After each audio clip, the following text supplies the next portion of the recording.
What's going on, guys? My name is Chris, but you can call me Holmes. Today is an exciting day. Today is one of the biggest days in Destiny for the Sandbox, for Trials, for the game as a whole, and I'm very excited to be talking about some of the changes that are going to be coming to the game when Season 10 starts. Now, it is a TWAB day. This week at Bungie has just come out. I've not done a video like this before, but we're going full Aztecross today. We're sitting down, we're reading through patch notes. We've got some gameplay in the background for you guys to chill out and enjoy while we look at some of the most amazing and important changes to Destiny since Destiny 2 has come out. Now, we're going to take a look at a quick tweet as well. I really think that Destiny 2's Sandbox is going to actually be ready for Trials. I know this has been a huge concern for so many people since seeing that the potential of Trials coming back was a thing. I know when we were seeing that there was the Empyrean Foundation restoration kind of thing going on, everybody getting ready for this to be added, people thought it was going to be Trials, we expected Trials, and there was a chorus of concern in terms of people saying that they don't think the Sandbox will be ready. They don't think that this is going to be a good thing. Not only this, but we also saw that the Artifact Light level was going to be included in Trials when it was announced. Luke Smith has put out a tweet recently, and we're going to read that right now on screen, but Luke Smith just today has tweeted out, "We will be disabling the artifact for power-enabled PvP, Iron Banner, and Trials, until we can implement a power cap feature. This cap will allow us to weave artifact and power pursuit together while preventing unbound power growth in PvP. Somewhere down the road, but before we implement the cap, we're going to talk about what effect power has on combat in PvP. Think deep dive, numbers, etc. All of that is way more info than Twitter can take. See you soon." This is huge. This is so amazing, and I'm so glad to see that Bungie has been listening to the community. It's just a great change. It's great that they've listened. It's great that they've done this. It means that Trials is going to be protected, and it's not going to be a case of people bounty farming and running lost sectors in strikes all the time. It just means that the start is going to be a smooth transition.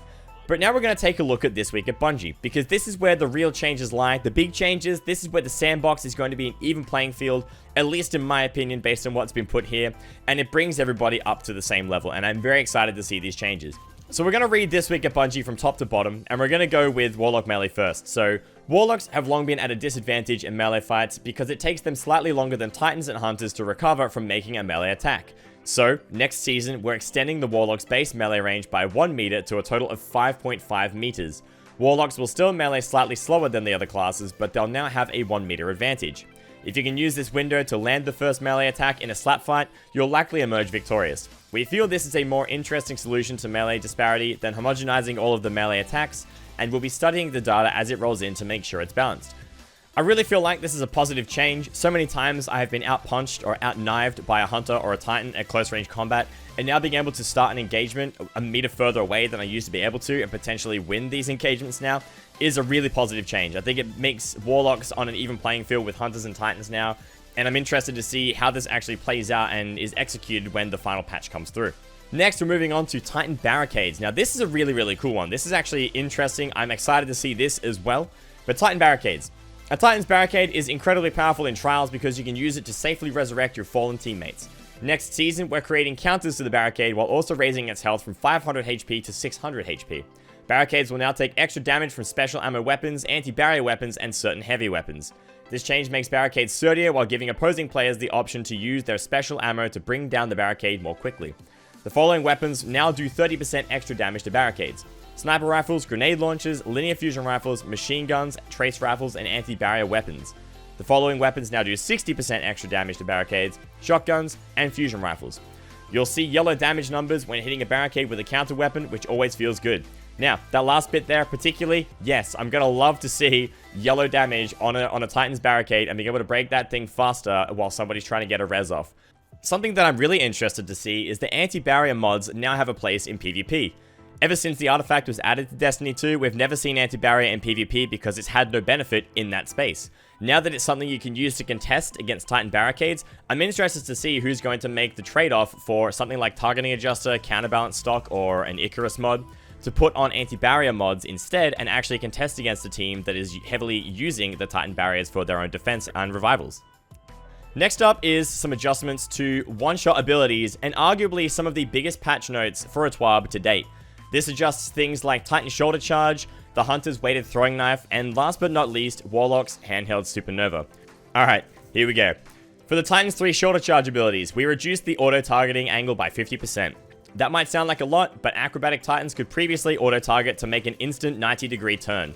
We also adjusted the lunge distance to 5.5 meters for both targeted and untargeted lunges. Targeted lunges were previously 6 meters, while untargeted lunges were previously 4.5. These changes make for a more consistent experience while lunging.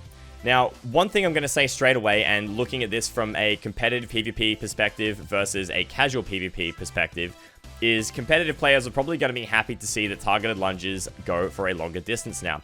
5.5 meters, an extra meter of distance. I see a lot of competitive PvP players use the Titan lunge for mobility over actually getting a one-hit kill, which is really interesting, and I think those players are going to be happy to see the extra meter of distance to get out of an encounter or to get around the map faster. It's a big change.